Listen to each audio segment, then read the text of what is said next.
Buenos días, buenas tardes, buenas noches. En este video vamos a hacer un breve análisis de lo que fue el empate entre River y Nacional ayer por la noche en el estadio Gran Parque Central en Uruguay. Después de un muy buen primer tiempo, el equipo de Martín de Michelis se vino abajo en la segunda parte y le terminaron empatando el encuentro 2-2. Es cierto que si analizamos únicamente y de manera fría el resultado, no termina siendo quizás un marcador negativo, porque River ya ha jugado los 3 partidos en condición de visitante en esta edición de la Copa Libertadores y en definitiva sacó 7 de 9, verdaderamente unos números muy pero muy buenos, pero la realidad es que por cómo estaba dado el partido de ayer, el más grande tenía que llevarse el triunfo. Había hecho un muy buen primer tiempo, controlando desde todos lados al conjunto uruguayo, pero lamentablemente un par de desatenciones, algo que viene sucediendo de manera constante en este semestre, permitieron a los charrúas igualar el marcador y hasta pudieron llevarse el triunfo. En River hubo algunos puntos altos, de Michelis se decidió por Facundo Colidio en el de arranque y verdaderamente tuvo un buen nivel, una buena etapa inicial de Rodrigo Villagra, pero en la segunda parte la mayoría de los futbolistas bajaron notablemente sus rendimientos y desde el banco de suplentes tampoco hubo reacción. Vamos a estar analizando absolutamente todo y vamos a estar comentando si esto le alcanzará al más grande como para ser uno de los máximos candidatos a quedarse con el certamen internacional. ¡Empecemos! Voy a comenzar, como hago siempre, dando el uno por uno de cada uno de los jugadores que arrancaron el partido de ayer como titulares y también de los que ingresaron en el banco de suplentes. Franco Armani venía teniendo verdaderamente una actuación muy destacada, dando seguridad, tapando una pelota muy buena en la segunda parte. Si bien es cierto que no es 100% responsabilidad de él, le queda corto el rechazo en el segundo gol de Nacional y obviamente ahí es donde arranca la jugada del empate definitivo del bolso. Aún así me parece que terminó redondeando una buena actuación más allá de ese fallo. La línea de 4 defensores conformada por Marcelo Andrés Herrera, que no cometió errores defensivos pero en definitiva no se pudo proyectar nunca, terminó siendo un marcador de punta correcto y me parece que River necesita en ese lugar un futbolista que se destaque de la media y que se sume a la ofensiva para poder generar mínimamente algún desnivel y alguna preocupación en la defensa del conjunto rival. La pareja de centrales, Leandro González Pires y Pablo Díaz, en general estuvieron bien. Obviamente fallan en el segundo gol de Nacional, como fallaron todos los jugadores de River en esa jugada, y quedan marcados Pablo Díaz por el hecho de haberse quedado atorado y haber habilitado a todos los jugadores de Nacional, y González Pires por no haber seguido a Gonzalo Carneiro, que es quien termina convirtiendo el tanto del empate. El lateral izquierdo fue Enzo Díaz, que ya viene arrastrando varios partidos flojos. En esta oportunidad, la mano insólita en el penal que terminaría desembocando en el primer tanto de Nacional, y después le vuelven a ganar la espalda en el segundo gol del conjunto charrúa. Verdaderamente está teniendo un rendimiento muy flojo Enzo Díaz. Veremos si River, o mejor dicho si de Michelis, apuesta quizás a poner a Milton Casco en alguno de los siguientes cotejos, o si en definitiva sigue dándole la confianza al ex jugador de Talleres. En la mitad de la cancha, Rodrigo Villagra jugó un muy buen partido, sobre todo en los primeros 45 minutos. En la segunda parte quizás le quedó un poco ancho la cancha, pero en definitiva tampoco me parece que lo haya hecho mal. Rodrigo Aliendro estuvo un tanto desajustado a la hora de pasar la pelota, pero estuvo muy bien a la hora de cortar el balón y de ocupar los espacios cuando algunos jugadores de River se iban al ataque. Obviamente se necesita más de Aliendro porque está teniendo un 2024 muy irregular, pero me parece que no fue de los puntos más flojos de este partido. Echeverri tuvo apariciones, lamentablemente no pudo ser ese futbolista con continuidad como para poder preocupar a la defensa de Nacional en más de una ocasión. Tuvo un par de jugadas buenas, pero me parece que termina siendo poco para un jugador del cual sabemos todo lo que puede llegar a dar.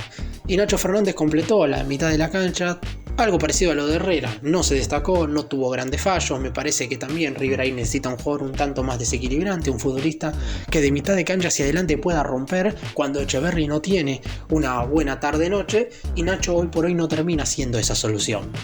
Los delanteros de gran primer tiempo, los dos. Colidio para mí fue el mejor jugador de River, con asistencia y gol incluido, y obviamente Borja lo mismo. En el caso del colombiano, como erró algunos pases un tanto sencillos, termina viéndose quizás su actuación siendo un poco decorosa, teniendo en cuenta que el primer tiempo fue verdaderamente muy bueno y en la segunda parte decayó. En el caso de Colidio, como salió reemplazado en la segunda mitad, y mucho no se lo puede decir porque cuando estuvo dentro del campo de juego tuvo un excelente rendimiento. ¿Quiénes ingresaron en la segunda parte? Sebastián Boselli entró para armar una línea de 5 que por momentos la entendí, pero por momentos no, porque vos armás una línea de 5. Ahora, a River no le venían ganando la espalda tantas veces a los laterales, y cuando se armó la línea de 5, en definitiva ahí fue el momento en el cual Enzo Díaz y Santana, que ya había ingresado, sufrieron más de la cuenta. Y el segundo gol termina siendo un cabezazo en el punto del penal. Con 3 centrales no te pueden marcar ese tanto, por lo que quizás era justificada la línea de 5 porque Nacional terminó jugando con 3 centrodelanteros, pero obviamente no funcionó en cuanto a su desarrollo. Después entró Barco, que terminó siendo el más productivo de los que ingresaron en el segundo tiempo, pero le falta, porque claramente es un jugador que tendría que tener más goles y asistencias, porque siempre termina siendo una de más, siempre termina pensando la jugada, quizás de manera muy detenida, cuando podría patear al arco, podría asistir más rápido y de esa manera podría generar más situaciones de gol. Y en el caso de Pablo Solari no entró bien, tomó malas decisiones al momento de ingresar al terreno de juego y en definitiva no terminó ni siquiera cerca alcanzando el nivel que tuvo Colidio en la primera parte. Siempre divido el análisis en el primer y segundo tiempo y me parece que en este partido está más marcado que nunca hacer ese análisis, porque a veces termino juntando todo, porque River tiene unos buenos quizás 80 minutos y no vale la pena hacer la separación, o juega mal todo el partido y tampoco vale la pena hacer esa división. En cambio en esta ocasión hay que hacer esa separación, porque verdaderamente el primer tiempo de River fue muy pero muy bueno, un Nacional que estaba apurado y cometiendo faltas totalmente excesivas. De hecho terminó la primera parte con 5 jugadores amonestados y un River que pudo no solamente ponerse en ventaja, sino que amplió el marcador. 2-0 terminó la etapa inicial. Un nivel muy pero muy bueno, con un Colidio que rebotaba absolutamente todas las pelotas de manera productiva y un Borja que en general tomó más buenas que malas decisiones en esa primera parte. Y cuando los delanteros de River están bien, claramente sacan la diferencia por sobre el resto. De Nacional en ese primer tiempo no se supo absolutamente nada. Armani apenas tuvo que descolgar un par de centros. Es cierto que si analizamos todo el partido, el equipo charrúa tuvo demasiados tiros de esquina. Y no digo que eso sea preocupante, porque en definitiva siempre es mejor un tiro de esquina que un tiro al arco, pero la realidad es que me parece que en esta clase de partidos, y sabiendo lo que sufre River y sabiendo que Nacional tenía un delantero de 1,95 m, no se podían generar tantos tiros de esquina para el conjunto rival. Por lo pronto igual, en ese primer tiempo terminó todo siendo positivo. Jugó muy bien Villagra, Aliento estuvo participativo, los centrales estuvieron finos, no erraron los laterales, no participaron del ataque tampoco, porque no tuvieron el mejor de los rendimientos, pero aún así no les ganaron la espalda nunca, por lo que en esos primeros 45 minutos se estaba viendo un muy buen River.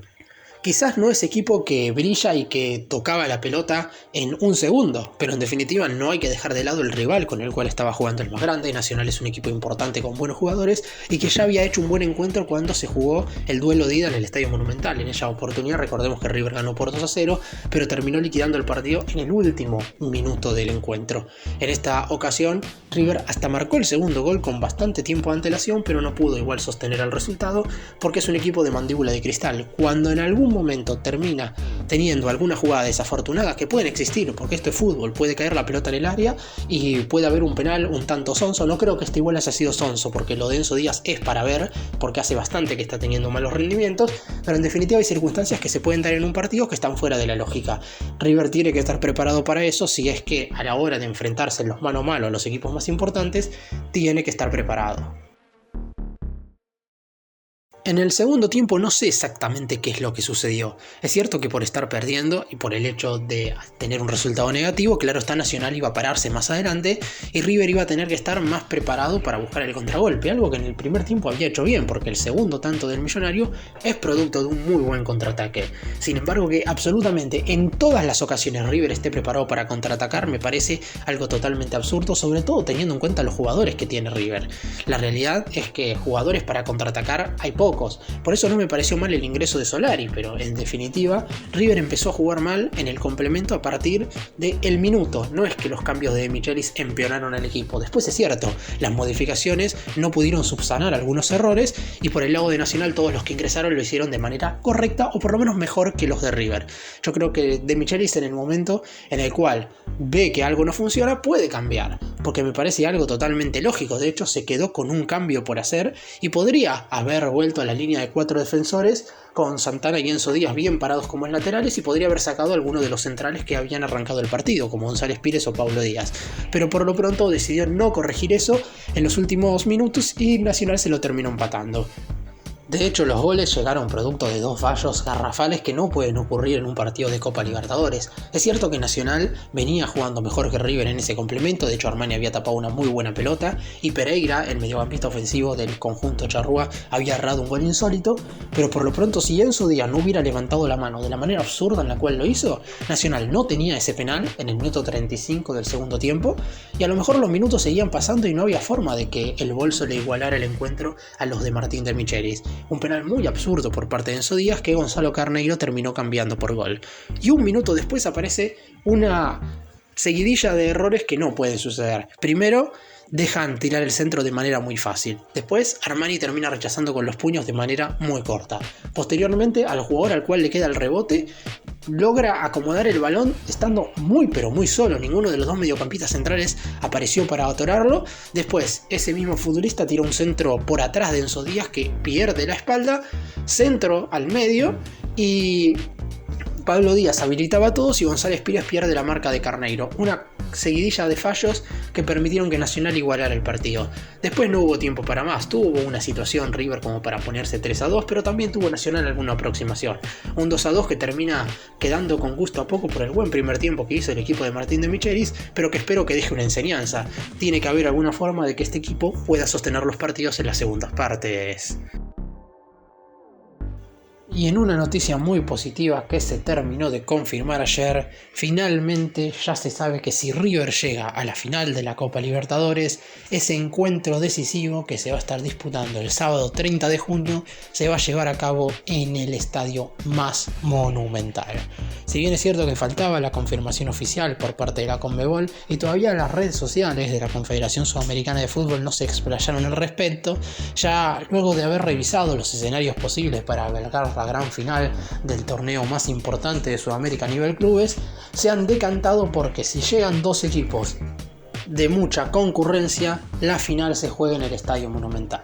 Es cierto que uno podría llegar a pensar, ¿y qué pasa si llegan a la final River y un equipo que verdaderamente no tiene muchos simpatizantes que puedan venir a la Argentina? Igual, según la información, se jugaría la final en el Estadio Monumental. Uno cree que es medio difícil, igual que lleguen al encuentro definitivo de la Copa Libertadores equipos que no sean ni argentinos ni brasileños, pero no hay que descartar absolutamente nada porque esta Copa Libertadores está trayendo alguna que otra sorpresa. Ya de por sí que al término de la cuarta jornada, por ejemplo, Flamengo está en el tercer lugar compartiendo zona con Palestino, Millonarios y Bolívar, y es un llamado de atención de que no le va a ser fácil absolutamente a nadie. Después está el otro lado de la moneda. Atlético Mineiro es el mejor de todos los primeros y hasta este momento ganó todos los partidos, los 4 que ha disputado, y es el único que por ahora está por encima de River y con el único con el cual el Millonario tendría que definir en condición de visitante si es que se lo cruza en cuartos o en semifinales. Es verdad que River todavía no tiene asegurado el primer lugar del grupo, pero en definitiva es algo que va a suceder porque el Millonario juega 2 partidos en condición de local frente a Libertad y contra Deportivo Táchira y va a lograr los 6 puntos. También es cierto que es muy difícil que Atlético Mineiro pierda alguno de los 2 partidos que le quedan porque tiene que enfrentar a Peñarol y a Caracas, pero por lo pronto salir segundo no estaría nada mal. Después habrá que esperar que el sorteo le juegue una mano a favor al equipo de Michelis, tal como sucedió en la fase de grupos, para poder definir todas las series en condición de local, incluyendo, claro está, la gran final de la Copa Conmebol Libertadores. ¿Qué es lo que sucede si River no alcanza a la final? Más allá de que sería una desilusión enorme, si 2 equipos de no mucha convocatoria son los que alcanzan el duelo definitivo, la idea es que la final obviamente no se juegue en Núñez porque el estadio podría quedar absolutamente grande. 86.000 personas para 2 equipos que no podrían ni siquiera traer 10.000 simpatizantes a la Argentina y es verdaderamente exagerado. Por eso mismo se están barajando como alternativas la cancha de Boca y la cancha de Racing. Repito, si River no llega a la final, si el Millonario, que con la actuación que tuvo ayer es difícil que pueda llegar a la final, pero todos mantenemos las esperanzas hasta que quede eliminado, si River llega a ese duelo definitivo, la final se va a jugar sin ningún tipo de dudas en el estadio más monumental. Esto tiene que ser un incentivo para los jugadores, para el cuerpo técnico, para la dirigencia en el armado del plantel en el próximo mercado de pases, porque River tiene que traer refuerzos de jerarquía. Ya por ejemplo Fluminense trajo a Thiago Silva, un central que puede estar jugando su último año de carrera, pero que en definitiva no deja de tener una experiencia y una jerarquía enorme. Y seguramente Flamengo, si es que logra clasificar, Palmeiras, mismo Atlético Mineiro, Sao Paulo, todos van a traer refuerzos para intentar ganar ganar la Copa. River no puede quedarse atrás y con esta confirmación de la sede de la gran final, ahora más que nunca la Secretaría Técnica tiene que moverse para cerrar las incorporaciones. Para cerrar entre el empate, que para mí tiene más justo a poco que a mucho, por lo menos lo que se aseguró ayer River fue la clasificación a los octavos de final de la Copa Libertadores. El más grande clasificaba de dos maneras, ganando el partido o empatando y que Libertad no venciera a Deportivo Táchira en Venezuela. Finalmente esto no sucedió porque los venezolanos y los guaraníes igualaron 1-1, lo que quiere decir que River está en el primer lugar de la zona con 10 unidades, en caso de sumar 3 puntos más asegurará el primer lugar. Nacional aparece en la segunda colocación con 7 puntos, Libertad está tercero con 4 unidades y cierra Deportivo Táchira con tan solo 1 punto. La próxima semana River estará jugando en condición de local contra Libertad, mientras que Deportivo Táchira hará lo propio en Venezuela contra Nacional de Uruguay, y la última jornada recién será el jueves 30 de mayo. Esa noche el conjunto de Núñez jugará en condición de local y cerrará el grupo frente a Táchira, mientras que en Paraguay Libertad recibirá a Nacional.